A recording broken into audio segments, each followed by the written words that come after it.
ఓం గురుభ్యో నమః. ఓం విఘ్నేశ్వరాయ నమః. ఓం శ్రీమాత్రే నమః. శుక్లాంబరధరం విష్ణుం శశివర్ణం చతుర్భుజం ప్రసన్నవదనం ధ్యాయేత్ సర్వవిఘ్నోపశాంతయే. శాంతాకారం భుజగశయనం పద్మనాభం సురేశం విశ్వాకారం గగనసదృశం మేఘవర్ణం శుభాంగం లక్ష్మీకాంతం కమలనయనం యోగిహృద్యానగమ్యం వందే విష్ణుం భవభయహరం సర్వలోకైకనాథం. ఈరోజు వీడియోలో ఇంద్రుడి గురించి తెలుసుకుందామండి. ఇది 33 కోట్ల దేవతల అంశంలో ఇంద్రుడి గురించి ఒక ప్రస్తావన ఉంది. ఇంద్రుడు హిందూ పురాణాల ప్రకారం దేవతలకు స్వర్గానికి అధిపతి. ఋగ్వేదం ప్రకారం హిందువులకు ముఖ్యమైన దైవం, అలాగే అష్టదిక్పాలకులలో తూర్పు దిక్కుకు అధిపతి. ఇతని వాహనం ఐరావతం అనే తెల్లని ఏనుగు. ఇంద్రుడు తల్లి అదితి, తండ్రి కశ్యప ప్రజాపతి, భార్య శచీదేవి, కుమార్తె జయంతి, అలాగే ఇంద్రుని కొడుకు పేరు జయంతుడు. ఇంద్రుని సభలో రంభ, ఊర్వశి, మేనక, తిలోత్తమ, కృతాచి మొదలైన అప్సరసలు నాట్యం చేస్తూ ఇంద్రునికి మంచి ఆహ్లాదాన్ని, వినోదాన్ని అందిస్తూ ఉంటారు. హిందూ పురాణాల ప్రకారం దేవేంద్రుడు లోకకంఠకులైన అనేక మంది రాక్షసులను వధించాడు. అయితే ఇందులో చెప్పుకోదగ్గ ప్రముఖమైన రాక్షసులు ఎవరు అంటే వృత్రాసురుడు, నముచి, బలాసురుడు, పిలోముడు, కబంధుడు. వృత్రాసురుడు ఇంద్రుడు సంహరించిన రాక్షసులలో బాగా శక్తివంతుడు, బలవంతుడు. ఇతనేంటంటే లోకానికి జలాన్ని, వర్షాన్ని కూడా అడ్డుకునేవాడు. వజ్రాయుధంతో ఈ అసురుడిని వధించాడు. ఈ వృత్తాంతం భాగవతంలో ఉంది. ఇక నముచి, ఇతను ఇంద్రుడి యుద్ధంలో ఎన్నోసార్లు ఓడించడానికి ప్రయత్నించిన రాక్షసుడు. ఇంద్రుడు ఈ నముచిని నురుగు, ఇప్పుడు నీటిలో గాని, పాలల్లో గాని, సముద్రం అలల మీద గాని నురుగు వస్తుంది కదా, ఆ నురుగుతో వధించినట్లుగా వేదాలలో పురాణ గాథలు ఉన్నాయి. ఇక బలాసురుడు, ఈ రాక్షసుడిని ఇంద్రుడు తన పిడుగు ద్వారా అంతమొందించాడు. పిలోముడు ఇంద్రుడు భార్య అయిన శచీదేవి తండ్రి ఇతను. అయినప్పటికీ రాక్షస స్వభావం ఉన్నవాడు కాబట్టి ఇంద్రుడి చేతిలో ఈ పిలోముడు కూడా మరణించాడు. ఇక కబంధుడు, ఇతను విశ్వావసుడనే గంధర్వుడు. ఇంద్రుడి శాపం వల్ల రాక్షసుడిగా మారాడు. తర్వాత శ్రీరామచంద్రుడు, లక్ష్మణమూర్తి ఇతన్ని సంహరించి శాప విముక్తుణ్ణి చేశారనే పురాణ గాథ. ఇంద్రుడికి ఎవరు తపస్సు చేసినా తన పదవికి ఎక్కడ భంగం ఏర్పడుతుందో అని చాలా భయపడతాడు. విశ్వరూపుడు అనే మహర్షి తన తపోబలంతో యజ్ఞాలను చేస్తూ ఉండేవాడు. కానీ ఇతనిలో రాక్షసాంశ ఉండడంతో ఎప్పటికైనా నన్ను జయిస్తాడేమో అన్న భయంతో ఇంద్రుడిలో పదవి వ్యామోహంతో అతన్ని ఏ విధంగా తుదుముట్టించాలి అని అనుకున్నాడు. ఆ ఆలోచన రావటమే వెంటనే విశ్వరూపుణ్ణి హతమార్చేశాడు. విశ్వరూపుడి మరణ వార్త విన్న తండ్రి త్వష్ట్ర ప్రజాపతికి తెలిసింది. దాంతో చాలా బాధతో, కోపంతో రగిలిపోయాడు. ఏ తండ్రికైనా కొడుకు మరణించాడన్న వార్త వింటే చాలా బాధ, దుఃఖంతో కూడుకున్న విషయం కదా.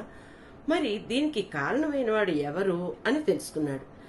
ఇంద్రుడు అని తెలిసింది. వెంటనే త్వష్ట్ర ప్రజాపతి ఇంద్రుడి మీద పగతో తనని హతమార్చాలి అన్న ఉద్దేశంతో చాలా పెద్ద హోమాన్ని చేశాడు. ఈ హోమగుండం నుంచి వృత్రాసురుడు అనే భయంకరమైన రాక్షసుడు పుట్టాడు.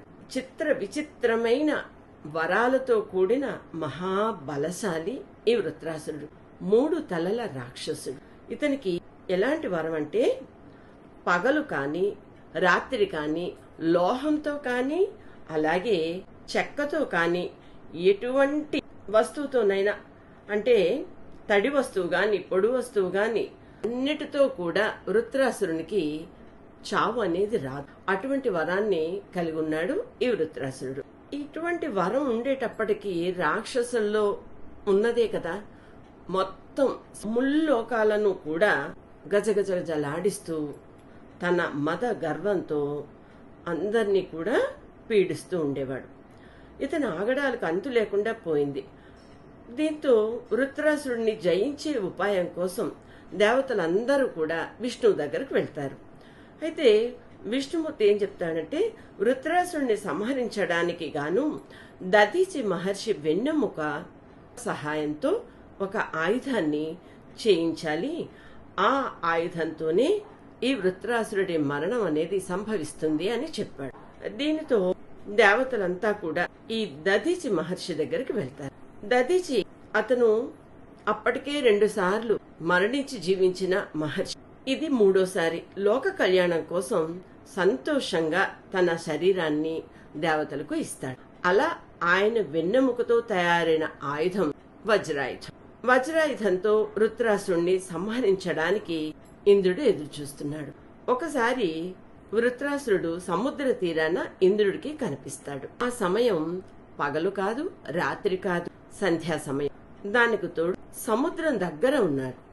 అయితే సముద్రం అలల మీద ఉన్న నురుగుని ఇంద్రుడు ఏం చేస్తాడంటే తన వజ్రాయుధానికి తగిలిస్తాడు. వజ్రాయుధానికి ఆ నురుగు తాకగానే అది తడి కాదు, పొడి కాదు, అటువంటి ఆయుధంగా మారింది. ఆ వజ్రాయుధంతో వృత్రాసురుణ్ణి హతమార్చాడు ఇంద్రుడు. ఇదే విషయం ఋగ్వేదంలోనూ అలాగే భాగవతంలోనూ భారతంలోనూ కనపడుతుంది. వృత్రాసురుణ్ణి హతమార్చడంతో ఇంద్రుడికి బ్రహ్మహత్య పాపం చుట్టుకుంది. ఇది ఏ విధంగా పోగొట్టుకోవాలా అని ఆలోచిస్తూ ఇంద్రుడు ఒక వ్రతాన్ని ఆచరించి సముద్ర, తరు, ధరణి, స్త్రీలకు ఆ పాపాన్ని పంచేశాడు. అది ఏ విధంగా అంటే సముద్రంలో నురుగుగాను, అలాగే చెట్ల యందు బంకగాను, అలాగే భూమి యందు చౌడు రూపంలోను, స్త్రీల యందు రజస్సుగాను అది పంచటం జరిగింది. బ్రహ్మహత్య పాపం కారణంతో దేవలోకానికి ఈ రాజ్యార్హతను కోల్పోతాడు ఇంద్రుడు. అప్పుడు కొంతకాలం నహుషుడు ఇంద్రత్వాన్ని పొంది దేవరాజ్యాన్ని పాలించాడు. ఆ తరువాత ఇంద్రుడు అశ్వమేధ యాగము చేసి బ్రహ్మహత్య పాపాన్ని పోగొట్టుకుని మళ్లీ స్వర్గాధిపత్యాన్ని పొందుతాడు. ఒకసారి ఇంద్రుడు గౌతముని భార్య అయిన అహల్యతో సంభోగం చేసిన విషయం గౌతమ్ మహర్షికి అతని దివ్య దృష్టితో తెలుస్తుంది. గౌతమ్ మహర్షి ఇంద్రుణ్ణి శపించాడు.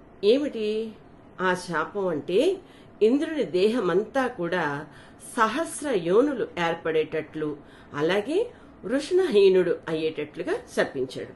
దానితో గౌతమ్ మహర్షిని ఇంద్రుడు ఎంతగా బతిమాలగా వేడుకొనగా మహర్షి దయతో కరుణతో అనుగ్రహించి, నిన్ను చూసేవారికి ఆ యోనులు కళ్ళుగా కనబడతాయి అని అనుగ్రహించాడు. ఈ కారణంగానే ఇంద్రునికి సహస్రాక్షుడు అనే పేరొచ్చింది. దేవతలందరూ ఇంద్రునికి మేక వృషణాలను తెచ్చి అంటిస్తారని పురాణాలలో చెప్పబడింది. పూర్వకాలంలో పర్వతాలు పెద్ద పెద్ద రెక్కలు ఉండేవి. వాటి వలన కలిగే బాధలను సహించలేక ఇంద్రుడు ఏం చేశాడంటే ఆ రెక్కల్ని నరికేస్తాడు. ఈ కారణంతో ఇంద్రునికి గోత్రభిత్తు అనే పేరు వచ్చిందని పురాణాల కథనం. ఇదండి ఇంద్రుని గురించి క్లుప్తమైన సమాచారం. మరో వీడియోలో కలుద్దాం. నమస్తే.